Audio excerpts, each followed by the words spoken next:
আর যদি কবরে শোয়া দেয় 2 বছর 3 বছর 5 বছর 10 বছর 10 বছর পরে কবর খনন করলে আমার দেহের কোনো অংশই খুঁজে পাওয়া যাবে না, টোটাল মাটির সাথে একাকার হয়ে গেছে। মুহতারাম হাজরিন, তাহলে বডি তো শেষ হয়ে গেল, আত্মাও কি মরে গেল? আত্মা মরে নাই। যখন থেকে আল্লাহ পাক আত্মা তৈরি করেছেন, এই আত্মার আর মরণ নাই। ও শুধু জায়গা চেঞ্জ করে, ইন্তেকাল হয়, আত্মা মরে না।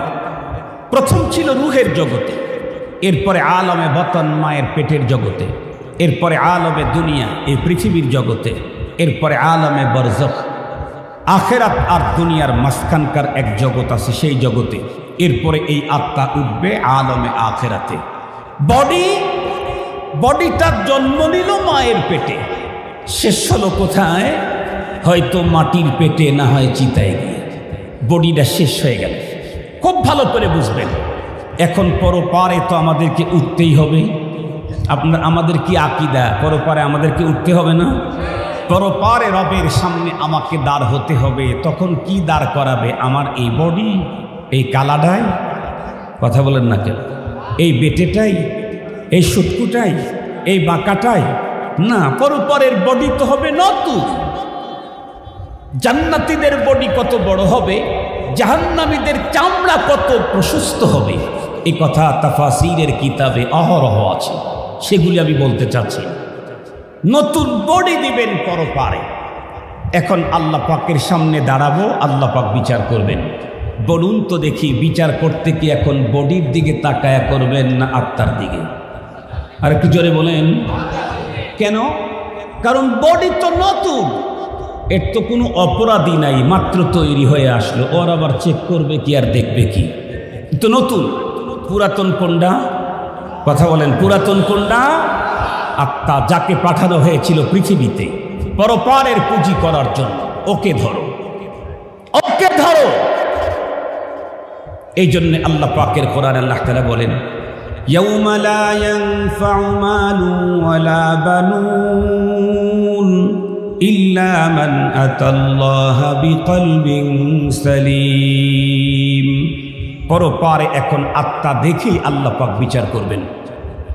যদি আত্মা রোগাক্রান্ত হয়, তাহলে তার দুঃখ দুর্দশার কোনো অন্ত নাই। আর যদি আত্মাটা নিট অ্যান্ড ক্লিন, স্বচ্ছ, ফ্রেশ হয়, তাহলে তার কোনো পেরেশানি নাই, রোগমুক্ত যদি হয়।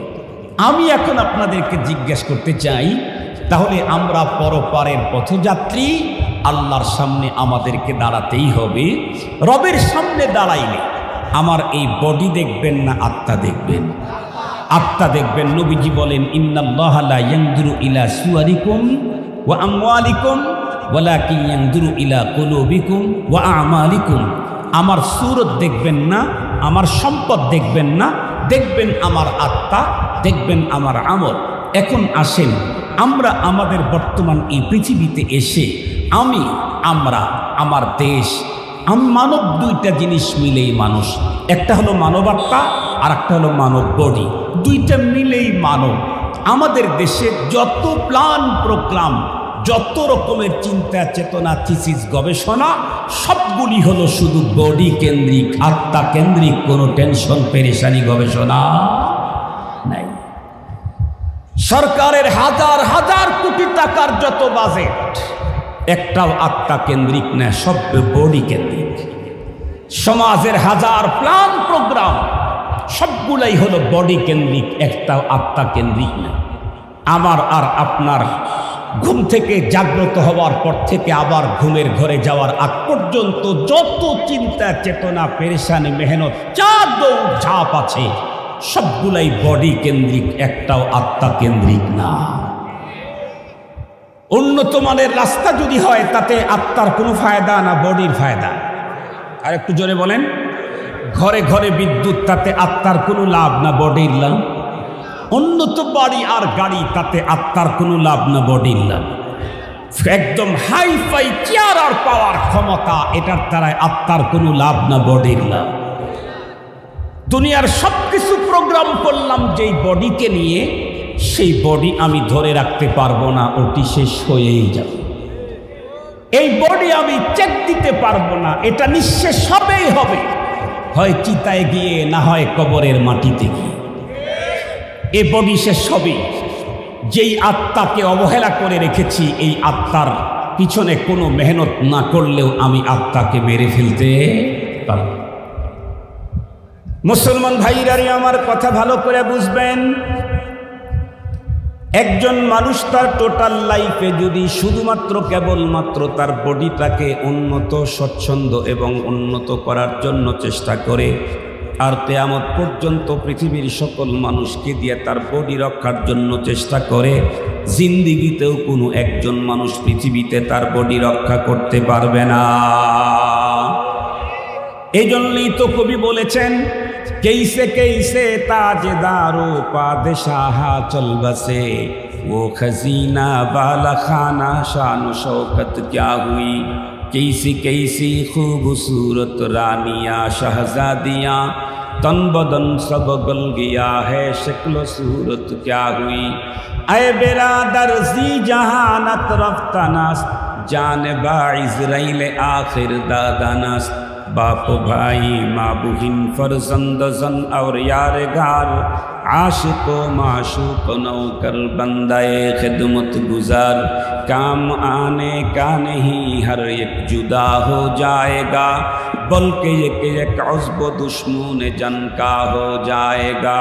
रोज़े महशर हर नेहा पैदा शवाद, हम जे खुद हर मुजरिमा रुसवा शवाद, दस्त पा बिधि हद गवाही अज पाया, बर फसादे ऊब पेशे मुस्ता, लब गुयद मन चुनी बूसीद आम, दस्ते गुयद मन चुनी दस्तीद आम, गोश गुयद चीद अम सूय हा चीद अम समरुल कलाम, चश्मे गुयद दीद अम सूय हराम। যতদূর পর্যন্ত মাইকের আওয়াজ যায়, প্রতিটি মুসলিম নারী পুরুষদেরকে বলবো, গভীর মনোনিবেশ দিয়ে কথাগুলি শ্রবণ করেন। আমি আমার জীবনের যত প্ল্যান প্রোগ্রাম হাতে নিলাম, সবগুলি তো আমার বডি কেন্দ্রিক, আত্মা কেন্দ্রিক। কোনো টেনশন পেরেশানি ফিকির আমার মাথার মধ্যে নাই। অথচ যেই বডির পিছনে এত মেহনত করলাম, বডিকে আমি চিরজীবন ধরে রাখতে পারবো না, ফুরিয়ে যাবেই যাবে। আর রব্বুল আলামিনের সামনে যখন দাঁড়াবো, বডি যেহেতু চেঞ্জ করা হবে, বডির দিকে তাকাবেন না। আল্লাহ পাক রব্বুল আলামিন দেখবেন হলো আমার আত্মা। যেই মানুষটি পরপারে নিট অ্যান্ড ক্লিন, স্বচ্ছ, ফ্রেশ, রোগ মুক্ত, সুস্থ আত্মা নিয়ে আল্লাহর সামনে দাঁড়াবে, তার কোনো পেরেশানি নাই। আর যেই মানুষটা রোগাক্রান্ত আত্মা নিয়ে আল্লাহর দরবারে দাঁড়াবে, তার অশান্তির শেষ নাই। এজন্য মানব বডির থেকে মানব আত্মার পিছনে মেহনত করা সবচেয়ে বেশি দরকার। এ কারণে মানব বডি যদি কখনো রোগাক্রান্ত হয়, এর চিকিৎসা করা হলো সুন্নাত, কিন্তু মানব আত্মা রোগাক্রান্ত হলে তার চিকিৎসা করা ফরজে আইন। ফরজে আইন। আপনার বডি যত বড় সিরিয়াস রোগী আক্রান্ত হোক, ইবোলা হয়েছে, ক্যান্সার হয়েছে, আপনি কোভিড-19 আক্রান্ত হয়েছেন, এর চাইতে আরো ভয়াবহ কোনো জটিল রোগেও যদি কেউ আক্রান্ত হয়, এর চিকিৎসা করা হলো সুন্নাত। কিন্তু আত্মার যে রোগ আছে, এই রোগ থেকে আত্মাকে মুক্ত করা হলো ফরজে আইন। আত্মার যে রোগ আছে, এ কথা শুধু পীরেরা বলে না। আত্মার যে রোগ আছে, এ কথা শুধু মুর্শিদেরা বলে না। আত্মার যে রোগ আছে, এ কথা শুধু মুসলিহে উম্মত যারা, তারা বলে না, বরং খোদ আল্লাহ কোরআনে হাকিমের ভিতরে আত্মার রোগের কথা বর্ণনা করেছেন। আল্লাহ পাক কি বলেন? আল্লাহ পাক এক জায়গায় বলেন, ফি কুলুবিহিম মারাদুন ফাজাদাহুমুল্লাহু মারাদা। আল্লাহ বলেন, ওদের রোগটা হলো ওদের আত্মায়। ওদের দেহ ভালো আছে, চোখ ভালো, নাক ভালো, কান ভালো, বডি ভালো, পেট ভালো, পিঠ ভালো, প্যানক্রিয়াস, ফুসফুস, লিভার সব ভালো। ওদের প্রবলেম হলো কোথায়? আত্মা ওদের রোগাক্রান্ত। কোরআন শরীফের আর এক জায়গায় আল্লাহ বলেন, ইয়া নিসা আন-নবী ইত্তাকাইতুন্না ফালা তাখদা'না বিল কওল ফায়াতমা'আল্লাযী ফী কলবিহি মারাদ ভালো করে বুঝবেন। আল্লাহ বলেন ফায়াতুমা আল্লাযী ফী কলবিহি মারাদু ওয়া কুলনা কাওলাম মারুফা। এই আয়াতে কারিমাতে আল্লাহ বলেন, ওগো নবীর স্ত্রীগণ, কিয়ামত পর্যন্ত আনেওয়ালা সকল মুসলিম নারীদেরকে সম্বোধন করে বলেন, মুসলিম নারীরা, তোমরা কখনোই তোমাদের মধুর কণ্ঠস্বর ভিন্ন কোনো পুরুষকে শুনতে দিও না। কেন? শোনাইলে কি হবে? আল্লাহ পাক বলেন, তোমার মধুর কণ্ঠস্বর ভিন্ন কোনো পুরুষ যদি শুনতে পায়, যেই পুরুষের দেহ ভালো থাকলে কি হবে? আত্মা যদি রোগাক্রান্ত হয়, ফায়াতমা আল্লাযী ফী কলবিহি মারাদ, তাহলে অবশ্যই তোমার মধুর কণ্ঠস্বর শুনে তোমাকে পাওয়ার লালসায় পাগল হয়ে যাবে। যাদের অন্তর রোগাক্রান্ত আছে, কিসের রোগ অন্তরে? এই আয়াতের তাফসীরে মুফাসসিরিনে কেরাম বলেন নেফাকের রোগ, যুফে ঈমানের রোগ।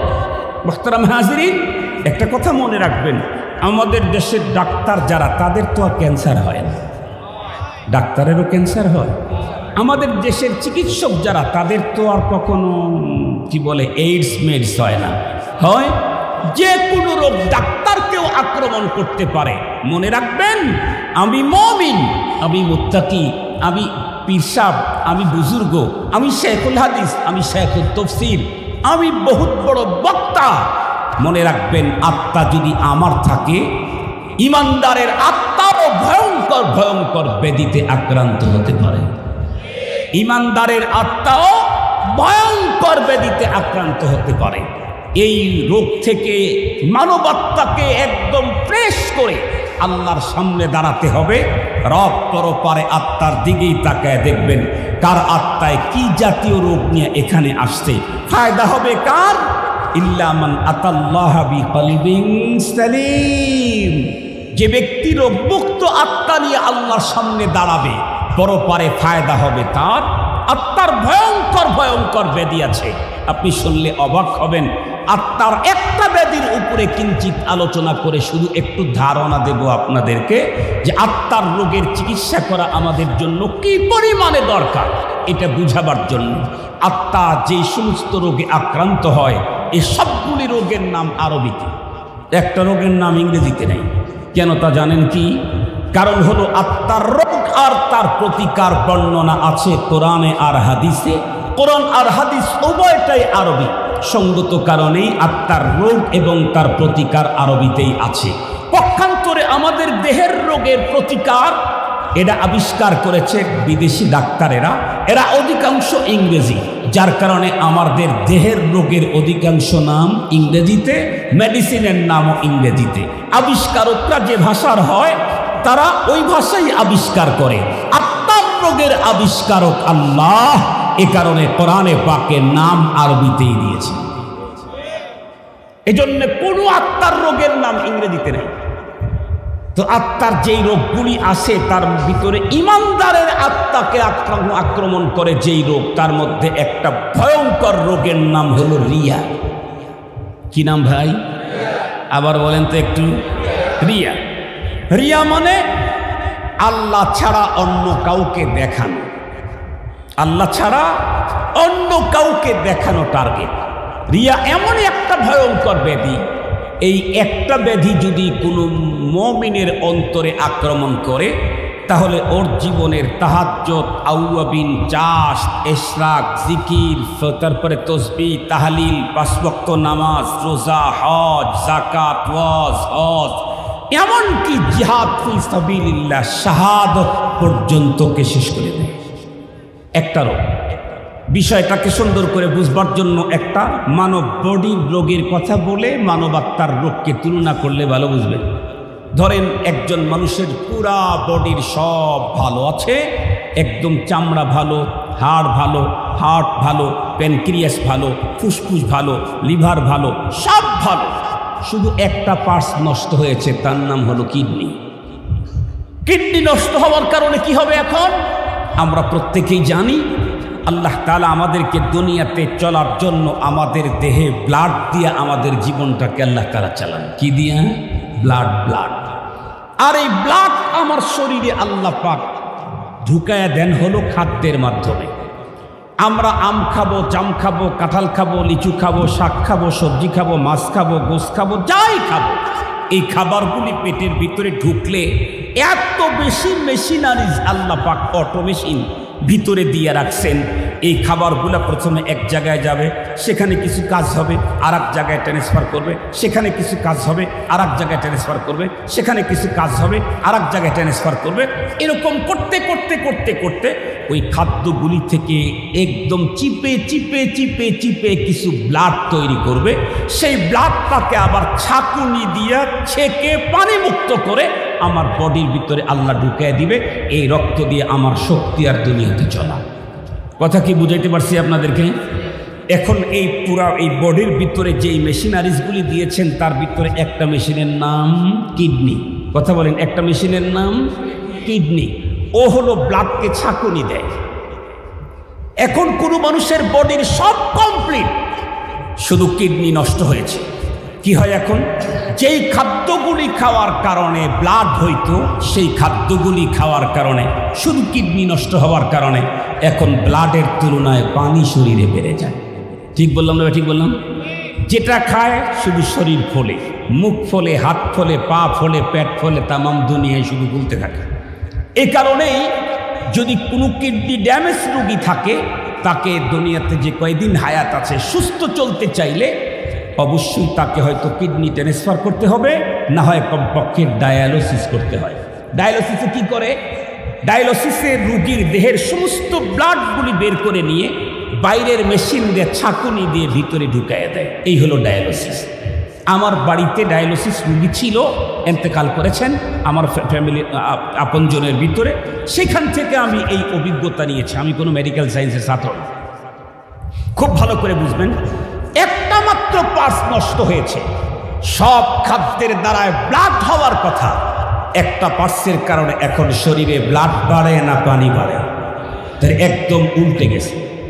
মুসলমান ভাইরা আমার খুব ভালো বুঝবেন, রব্বুল আলামিন কোরআনে হাকিমের ভিতরে তার পয়গম্বর কি ডেকে বলেছেন, কুল ইন্না সলাতি ওয়া নুসুকি ওয়া মাহইয়ায়া ওয়া মামাতি লিল্লাহি রাব্বিল আলামিন।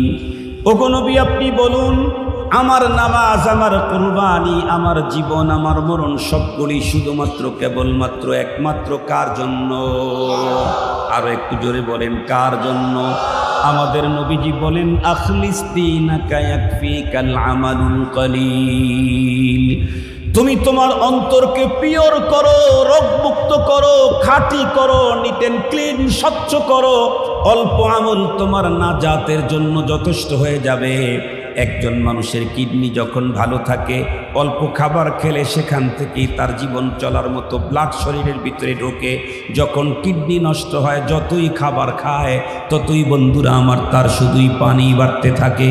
একজন মানুষের আত্মা যখন রিয়ার রোগে আক্রান্ত হয়, এই লোকটা যে ইবাদতই করুক না কেন, কোনো ইবাদত তখন আল্লাহর জন্য থাকে না, পরপারের জন্য হয় না, তাওহীদ থাকে না, বরং ইবাদত করি মুহূর্তের ভিতরে শিরকে রূপান্তরিত হয়ে যায়।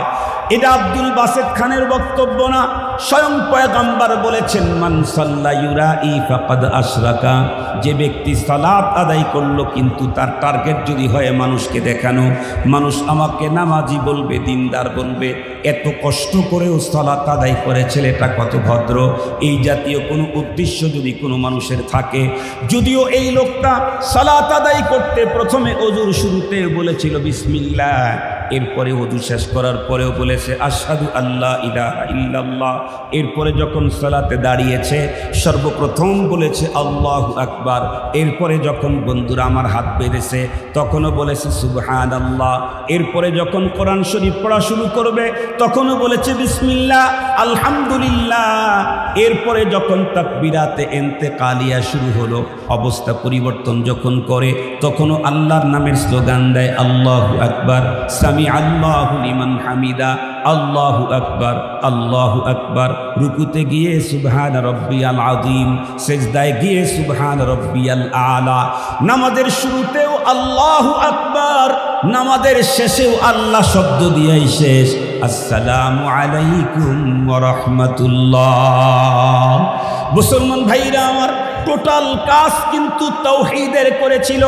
কিন্তু বিশ্বনবীজি বলেন তাওহীদ বন্ধুরা আমার পদে পদে প্রতিটি নাকাল হারকাতের মধ্যে আল্লাহ পাকের কথা তার জবান থেকে উচ্চারিত হলে কি হবে, কিন্তু তার অন্তরে রিয়ার রোগ থাকার কারণে টোটাল নামাজটা এখন আর তাওহীদ থাকে না, পুরাটা শিরিক হয়ে যায়।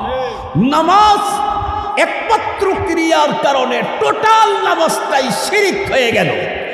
জিকির করি লোক দেখানোর জন্য শিরিক, মিছিল করি লোক দেখাবার জন্য শিরিক।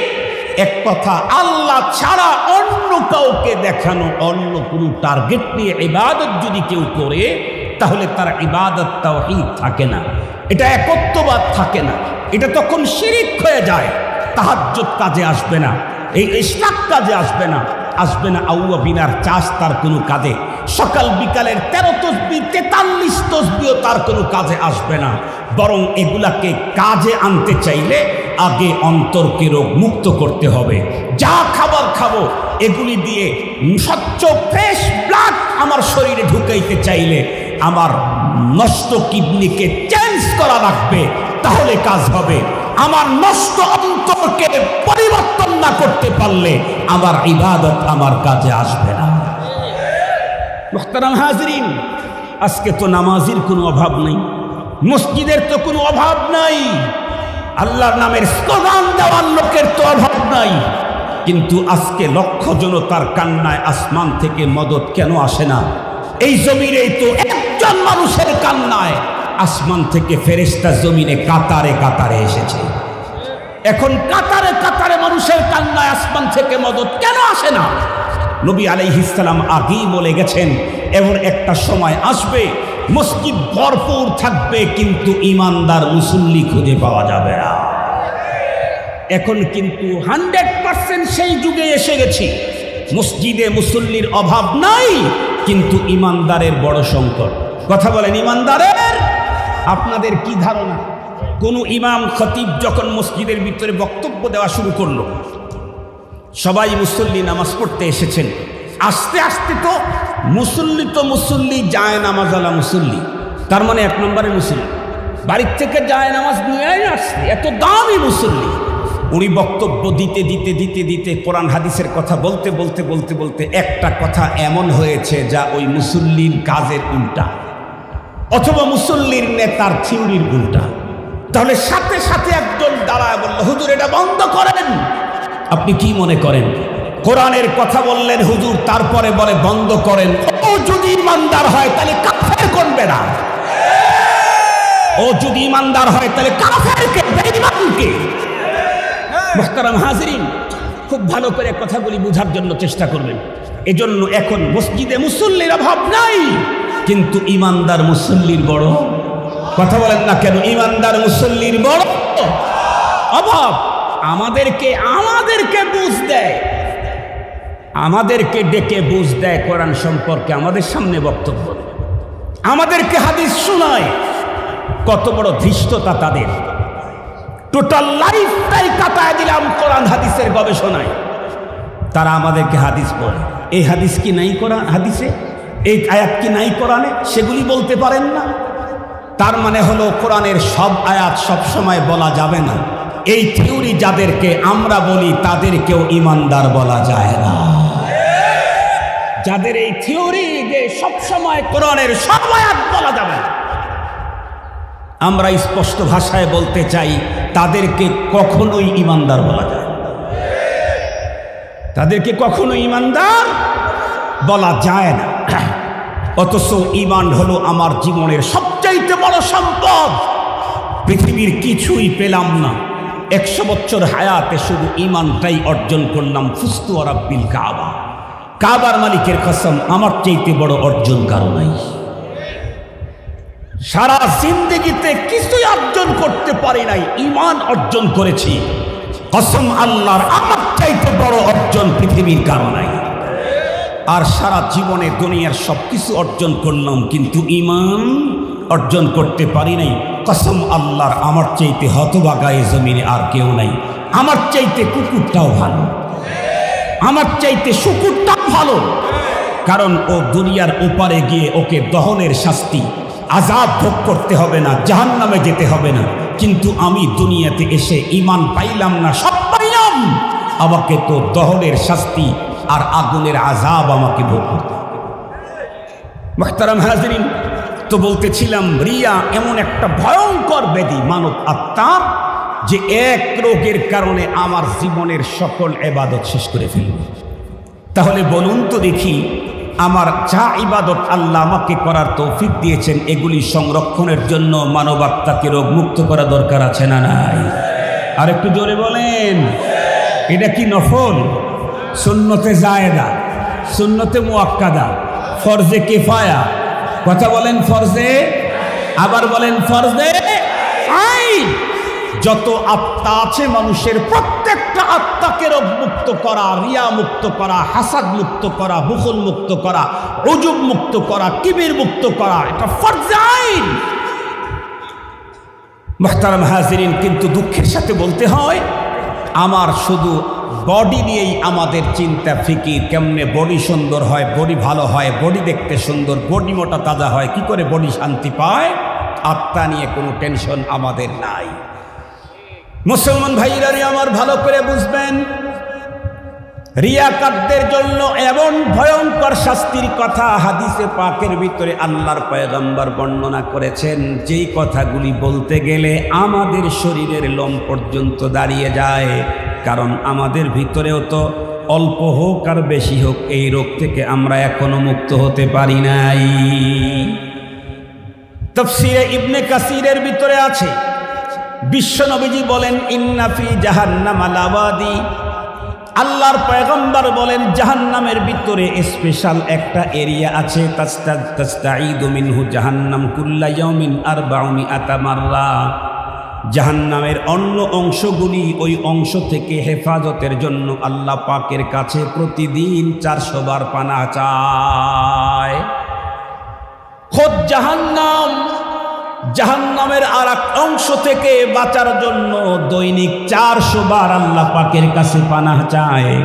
জাহান্নামের এই অংশটা কত ভয়ঙ্কর, ভয়াবহ, এই অংশের ভিতরে কারা যাবে? নবীজি বলেন, উইদ্দালিল মুরাইনা লি উম্মতি মুহাম্মাদিন সাল্লাল্লাহু আলাইহি ওয়াসাল্লাম।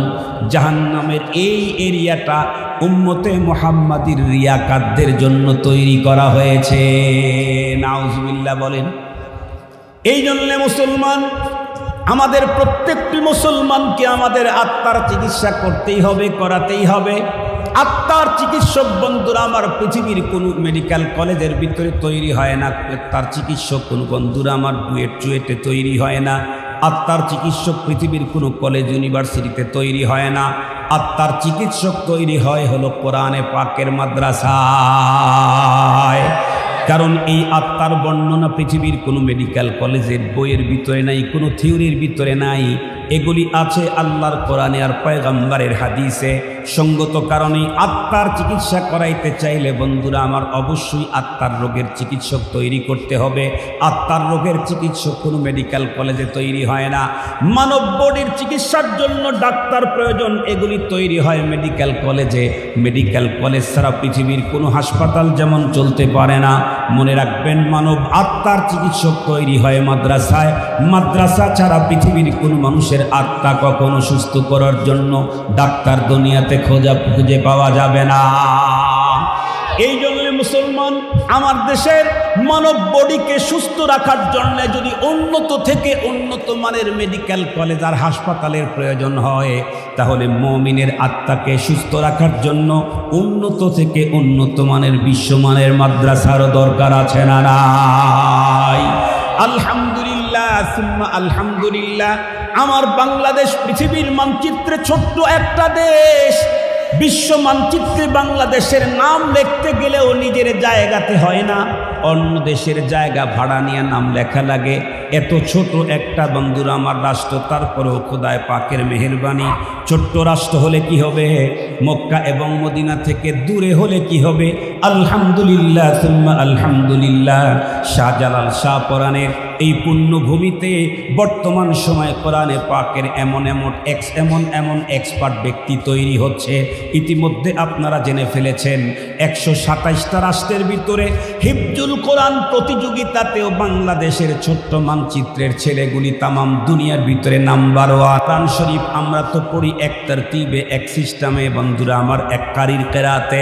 কোরআনে পাককে আল্লাহ পাক রব্বুল আমিন বিভিন্নভাবে পড়ার জন্য নাজিল করেছেন। সব প্রকারের কোরআনে পাক পড়ে বিশ্বের ভিতরে নাম করা যদি 4 জন কারি থাকে, তার ভিতরেও একজন আমাদের ছোট্ট বাংলাদেশের। শুধু তাই নয়, বর্তমান পৃথিবীতে উন্নত ইসলামিক বইয়ের যারা লেখক, ইসলামিক স্কলার, আমাদের দেশের ইসলামিক স্কলারের কথা বলি না, বিশ্বমানের ইসলামিক স্কলারের কথা বলছি। আমাদের দেশে তো ইসলামিক স্কলার হওয়ার জন্য কোরআন শরীফের তাফসীরও বোঝা লাগে না, শুধু উন্নত কণ্ঠ হলেই চলে। ঠিক বললাম না ভুল বললাম? উন্নত কণ্ঠ, কোরআন শরীফ পড়ে একটা, তর্জমা করে একটা হাদিস সে 1 লাইন পড়ে দেখাইতে পারবে না, শুদ্ধ করে পড়তে পারবে না, কিন্তু বক্তব্য দিতে পারে গর্জিয়াস স্টাইলের, তাহলে সেই ইসলামিক স্কলার হয় আমাদের দেশে। ওই স্কলারের কথা বলতেছি না, আলমী ইসলামিক স্কলার।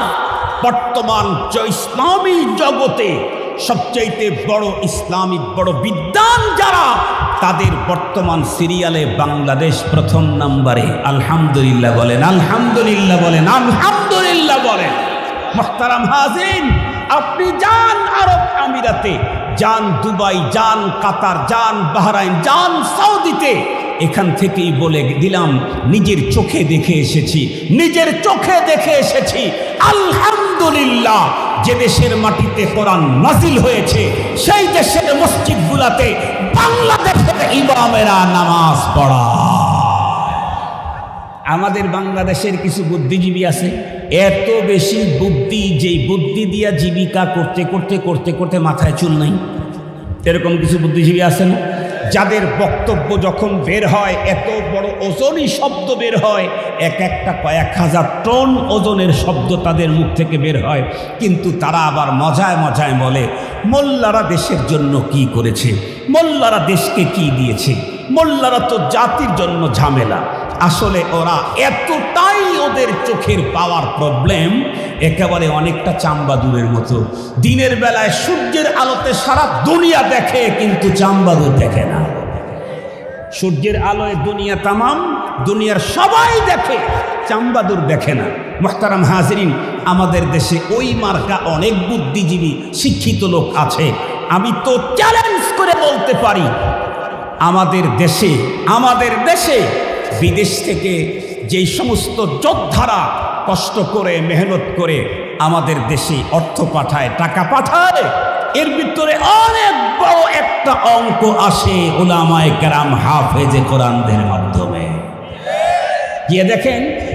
গিয়ে দেখেন আপনার কলেজ ইউনিভার্সিটিতে পড়ুয়া কয়জন কত মানের সম্মানের জায়গা থেকে টাকা পাঠাচ্ছে, আর আমার হিফজখানা থেকে কয়জন কোন জায়গায় বসে টাকা পাঠাচ্ছে। দেখেন আপনি, কালকেই জরিপ করেন, চ্যালেঞ্জ করলাম। মুহতারাম হাজিরিন, এই জন্যে আসলে এটা আরো যদি বাড়তে থাকে তারপরেও তাদের চোখে পড়বে না। কেন? তাদের চোখে চশমা আছে। এই চশমাটা এদেশের না অন্য দেশ। আর একটু জোরে বলেন, এই চশমাটা এদেশের না অন্যদের চশমা পড়েছে, তাই চোখে ওগুলি পড়ে না। আল্লাহ পাক আমাদের সকলকে সহি বুঝ দান করুন। আর একটু জোরে বলেন না আমিন। মুহতারাম হাজিরিন, সবচেয়ে বড় কথা, মূল কথা হলো, আমি তো মরেই যাব, মালিকের সামনে আমাকে দাঁড়াতে হবে। তখন রব আমার দিল দেখবেন। দিলের চিকিৎসা না করে গেলেই তো আমাকে দহন আর আযাবের শাস্তি ভোগ করতে হবে। তাহলে আমার দেহের চিকিৎসা হোক আর নাই হোক, আমার আত্মার চিকিৎসা দরকার। কথা বলেন, আত্মার চিকিৎসা দরকার। আত্মার চিকিৎসা হবে কোন জায়গায়?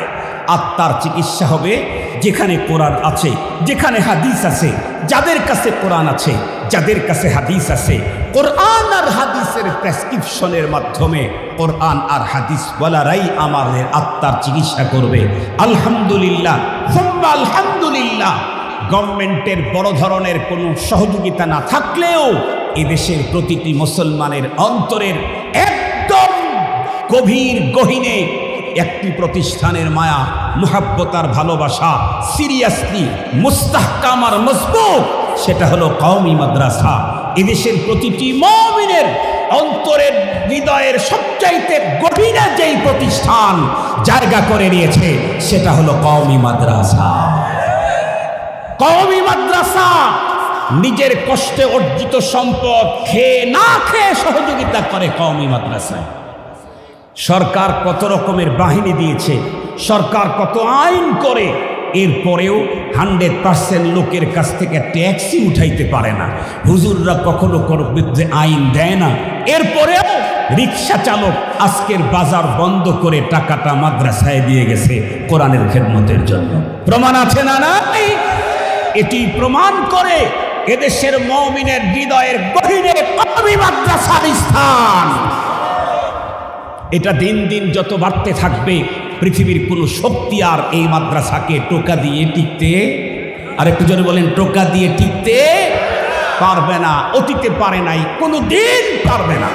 আমি এই দিনই মাদ্রাসা করা মানুষের আত্মার রোগের চিকিৎসক তৈরি করার এই প্রতিষ্ঠান শামসুল উলুম মাদ্রাসার সহযোগিতার জন্য 10 মিনিট মাত্র, কেউ উঠে যাবেন না। আগামীকালকে আবার আসবেন, আমার ভাইয়েরা আসবে বয়ান করতে। সারা বছরে মাত্র 2 দিন, অনেক রাত না, 2টা 3টা পর্যন্ত ওয়াজ হয় না। 10টা এখন বেজে গেছে, মাত্র 10টা বাজে, তাই না? সম্ভবত মাত্র 10টা বাজে। বাড়িতেও তো গেলে আপনি এমনিতেও তো 10:30 11টার আগে কেউ ঘুমান না, কেউ যাবেন না। সহযোগিতার জন্য আপনাদের কাছে আমি আবেদন জানাচ্ছি, সর্বপ্রথম কোন আল্লাহর বান্দা কি দিয়ে স্টার্ট করবেন? আমি বলবো না এত টাকা, বলবো না অত টাকা, কে কি দিয়ে আজকের এইখানে আল্লাহর ঘরের জন্য, দ্বীনি প্রতিষ্ঠানের জন্য, মানব আত্মার চিকিৎসক তৈরি করার গুরুত্বপূর্ণ প্রতিষ্ঠানের জন্য সর্বপ্রথম কোন বন্ধু কি দিয়ে স্টার্ট করবেন? একটু বলেন তো দেখি। বলেন না? একজন, এখানে হাজার হাজার মানুষ, একজন লোক দাঁড়ায় 5,000 টাকা বললে কি পুরাটাই লস হবে? 5,000 দিলে তো আর 50,000 লস হবে না। 5,000 দিলে 50,000 লস